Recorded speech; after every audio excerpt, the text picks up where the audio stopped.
momentos inolvidables han estado marcados definitivamente por una banda sonora, ¿no?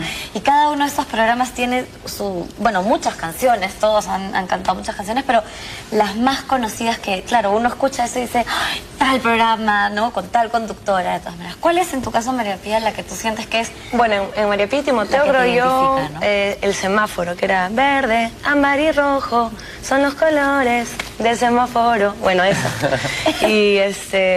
Y creo que es una de las que más recuerdan y la gente identifica el toque que era María Pía y Timoteo, ¿no? ¿Cuánta gente habrá dejado de fumar por Papi deja de fumar? O habrá fumado más, te digo, porque provocaba, ¿no? Decían.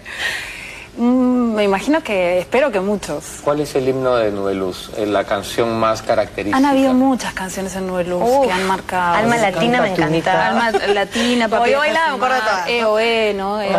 Nuberengue. Hágame coro. EOE. No, a mí lo que no me costaba mucho era bailar más que cantar. Por suerte Mónica bailaba bien y no cantaba, entonces nos complementábamos. Era una dupla maravillosa, funcionaba muy bien. ¿Y cuál era tu canción, Mirta? Bueno, tenía, yo en los tantos años que he estado, pues he trabajado con algunas, gran variedad de canciones. Mi familia, que era una canción de Cricri, el grillito cantor. ¿Cómo era? Todo el mundo está contento cuando en casa se reúne mi familia. ¡Mi familia! Claro, está la casa cuando se hace una fiestita de familia. ¡Mi familia! Podrías cantarlas ahora en tus shows también, porque lo que no... Son canciones clásicas, yo ya no estoy en actividad y tampoco considero que las canciones son personales, ¿no? Uno, son de la todos, gente que... De todos los niños que ya se las han apropiado. Sí. Claro. Y inclusive una de las últimas canciones, porque cuando estuve en España para Chiquiticosas, estuve un viaje que fui a Israel, a una peregrinación a Tierra Santa, tuve la oportunidad maravillosa de hacer esta peregrinación, y me traje de España canciones de Teresa Raval, que tiene un programa infantil, es hija del actor Paco Raval, y tiene un programa infantil como 30 años, sí, desde chiquilla empezó y tiene hasta ahorita, creo, es abuela, y sigue el programa infantil, le sigue haciendo sus giras, y me traje muchas canciones de ella, inclusive Veo Veo, que ahora creo lo he sacado en medio moderno. Veo Veo, ¿qué ves? Una cosita, ¿y qué cosita es? Pero hay otra cosa también típica de los programas, que son los juegos. No sé si en Vía Juguete había muchos juegos, más que nada la gente iba y bailaba, ¿no? No, había de todo. Bueno, en realidad mi programa era muy nacional, muy nacionalista, o sea, como... Yo empecé en la época de los militares, era una inclusive. Época de nacionalismo. Entonces no había ni intenciones de internacionalización del programa. Me salió. Internacionalización del programa. No tenía intenciones porque lo que queríamos era dar un fundamento educativo a los niños peruanos, y ya que las señales llegaban a tantos pueblos del país donde existen hasta ahora muchas necesidades educativas, de salud, que son complementarios. Entonces yo como maestra pues trataba de informar, entonces mi programa era más docente, un poco más didáctico, y los días viernes tenía mi programa donde... Y también presentaba, un momento folclórico, el dentista, y los viernes tenía el carrusel musical donde poníamos a los talentos de los que hablas. Claro. Almendra, Nube Luz sí se basaba mucho más en los juegos, ¿no? Sí, tenías, el set más grande de televisión en Latinoamérica era La Mauta. Envidiable. Porque estaba preparado para set de televisión, había parrillas como estas y todo. No, habían cosas así que agarraban a los chibolos y los metían en unas bolas y los tiraban, ¿no? Unas cosas fuertes. Pero claro, obviamente siempre los probaban abuso antes, ¿no? Maltrato infantil, nada de eso. Ay, no. Menos, oye, a los me llegó niños les encanta la adrenalina y ese tipo de cosas. Chistoso. Esos programas alemanes que llegaban me parecía Nube Luz. Claro, sí. Telematch, sí. Bueno, la cosa que sí, eran bastantes juegos, eran 4 horas en vivo, ¿no? Entonces en 4 horas puedes hacer, pues... sábados, 4 horas domingo, entonces puedes hacer un montón de cosas. Entonces ahí eran los juegos, básicamente eran juegos, canciones e invitados, y había dibujos animados. Entonces, invitaban a los papás con sus hijos. También habían juegos para los... Y concursaban, claro, eso estaba bueno. Se lo digo, y presentaban dibujos animados. Dibujos animados, entonces habían bloques en que ahí descansábamos un poco para volver. Era en vivo. En vivo, sí. Ah, caramba. Y en estos juegos, digamos, había un equipo especial de los inventores de juegos.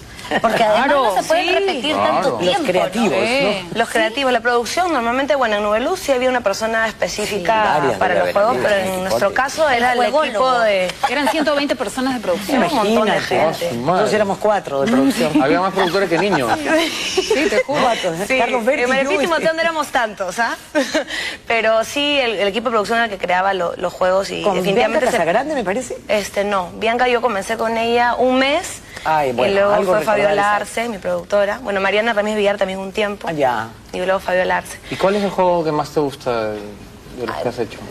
En realidad todos tenían algo de encanto, ¿no? Es que variaban tanto. En Nubeluz eran un poco los que duraban muchísimo más, ¿no? Acá era depende, o sea, que ya era por marcas, porque te acuerdas que en Nubeluz no había algo auspiciado específicamente, sino acá en Maripiti y Timoteo sí. Entonces había, pues, podía haber un juego 4 semanas, 12 semanas, 3 semanas, dependiendo de lo que compraran. O sea, y el auspiciador tenía que entrar con su juego nuevo. Ah, sí. Ah, no, claro, porque quieren proyectar cierto concepto, cierta imagen que no tiene nada que ver con Claro, al otra. comienzo era Nubeluz propia, ellos tenían sus propios productos, ¿no? Todos eran Nubeluz. Todo era Nubeluz, entonces nadie te auspiciaba. Cuando yo me fui al 2, que tuve el programa ahí ya era como tú, ¿no? Ya tenía el auspicio, cada juego tenía un auspiciador. Oye, Almendra, hemos recibido muchas cartas de los fans y todos quieren saber qué había dentro del cono. El cono, ¿no? Famoso.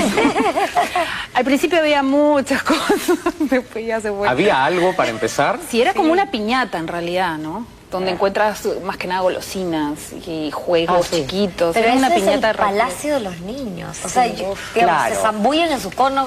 Sí, era eso. Enorme. Y el hecho de no saber lo que había dentro era lo que creaba como la más. sorpresita que porque te tú le dan. podías regalar un montón de cosas. La caja mágica. Claro, ¿no? porque La en caja realidad quería saber qué había ahí. había un montón de premios. Sí, Pero hoy en día pero tendríamos eso que era poner ya especial. cosas para adultos, ¿no? Porque ya tus fans se ya puede son hacer, todos o sea, con un poco de treintañeros. imaginación puedes poner lo que quieras.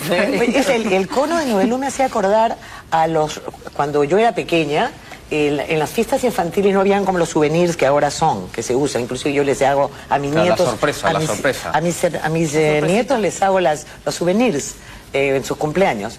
Y entonces, pero cuando yo era chica, eran unas como los conos, eran enrollados y tú no sabías lo que había dentro. Así, como un rollo de papel higiénico, digamos, envuelto, que se hace mucho caramelo. Claro, con caramelos y algún muñequito de plástico, algo.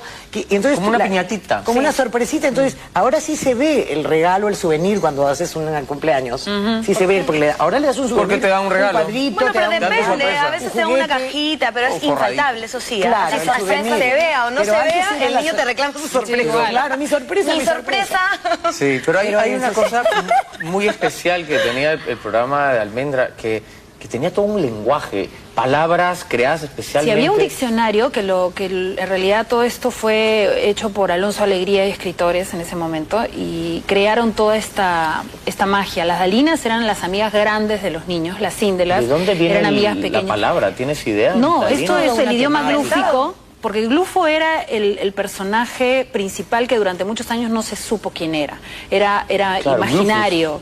Glufo era el que nos llevó a la nube, a nosotras, dos, Como Charlie. y nos hizo, digamos, dueñas de este mundo, no mágico. Glufus era el marido de las Glufo. Dalinas, Glufo. Era un gigantón que Claro, se vio, era, ¿no? era el que la llevaba. Y entonces las Dalinas eran amigas, pero había era un diccionario, como te digo, muy grande, que se utilizaron muy poquito de las palabras. Pero ¿no? me recuerda mucho a Tolkien, a los elfos. Es como el lenguaje élfico, Sí, suena glúfico, muy ¿no? parecido. Algo. Glufo. Los dibujos animados eran mónicos, los nubecinos, los nubetores, los que nos veían a través de la pantalla. Que siempre ha habido en los programas infantiles, yo, por ejemplo, yo la usaba burbujitas, Sí. yo usaba mis estrellitas. Y los chicos, además, pero era más tienes- limitado, ustedes aprenden tenían una rápido. parafernalia enorme. Nada. Mi lenguaje era un poco más terrenal, creo yo. Mucho más terrenal. Pero algo que sí tienen todos en común es un personaje entrañable que los acompaña. Ajá, en mi caso Timoteo. Ajá. Luego el loro Lorenzo, pero antes... Antes era Hipopó. Hipopó era un muñeco de esponja que hablaba, bailaba y yo lo presentaba, inclusive era como la estrella del programa. Eso sí, traté de marcar muy bien en los programas en los que yo he participado como animadora, que yo no me sentía sino la mediadora y no la estrella. del programa. Que bueno, Claro. en el caso de haber 2 o 3 más animadoras no existe, ya es estrella, ¿no? Que no digo que esté mal porque es un personaje importante, como en la casa el papá y la mamá, ¿no? Igual, pero entonces yo trataba de que el personaje como Hipopó saliera Y lo como presenta. yo lo Y ahora presentaba. con Y ahora con ustedes. ustedes, igual lo hacía con Lorenzo. Claro. Con Lorenzo igual. Y además ahora, era el gran momento. Chicos, ¿quién Ojo llegó? para los niños. Esperando que salga Lorenzo. Hipopó, que salga Hipopó. Claro, claro. Y en el caso de Nube Luz era Víctor Prada, ¿no? Víctor Prada hacía Que todos los hacía un personaje personajes, distinto lo cada vez. máximo, sí, hacía del diente, qué sé yo, pues buscábamos El un tema cepillo, y nos venía y nos enseñaba un poco acerca de este Claro, personaje. hacía la ¿no? cajita de fósforo, decía, no Sí. deben jugar conmigo. Exacto. Claro. Una pregunta, ¿qué tan presente está el factor educativo? Porque, digamos, idealmente mucho, pero es difícil porque entretener... Y Yo creo que la educar, televisión, o sea, ahí siempre hay lo he un dicho, tema, ¿no? Porque se criticaba mucho el tema de nuestras falitas o lo que fuera, ¿no? Ay. Yo creo que el tema... De mí que no se ha dicho. Sí, el tema es, la televisión está hecha para entretener. Exactamente. Si por medio del entretenimiento puedes llegar a educar, y de hecho en los niños es la idea, o dejar algo, en realidad es lo ideal. Y creo que en Nube Luz lo que se hacía era entretener básicamente, y por medio de las canciones, dejar mensajes, por claro medio que se de dejaba estos mucho personajes. mensaje. Y a veces no te dabas cuenta hasta dónde podía llegar esto, hasta que visitabas el lugar, los países donde llegaba Nube Luz, y te das cuenta la cantidad de gente que iba, ¿no? Y te pedían, o mi papá dejó de fumar. Una vez a mí se me ocurrió decir, ¿sabes qué? Agarra la cajetilla de cigarro de tu papá y mételo en el inodoro, jala la cadena. Oye, me escribían Lo hicieron diciéndome, todo. Maldita, ¿cómo se te ocurre decir Mis eso? cigarros. No, pero es Me han verdad. malogrado el water. A los niños, en realidad, a los niños en eso sí estoy totalmente de acuerdo con Almendra. Los cautivas con el entretenimiento. Tú no puedes salir únicamente a educar porque si no es Es que la complicado el educación tema. tiene que ser entretenida. Exactamente, pero las canciones, los mensajes, varias cosas. Tenemos, chicas, que irnos a una pausa y Y vamos como te siga contando. a volver a hablar de eso, ¿no? Porque también te das cuenta de la responsabilidad que tienes en las manos, ¿no? Puedes tú misma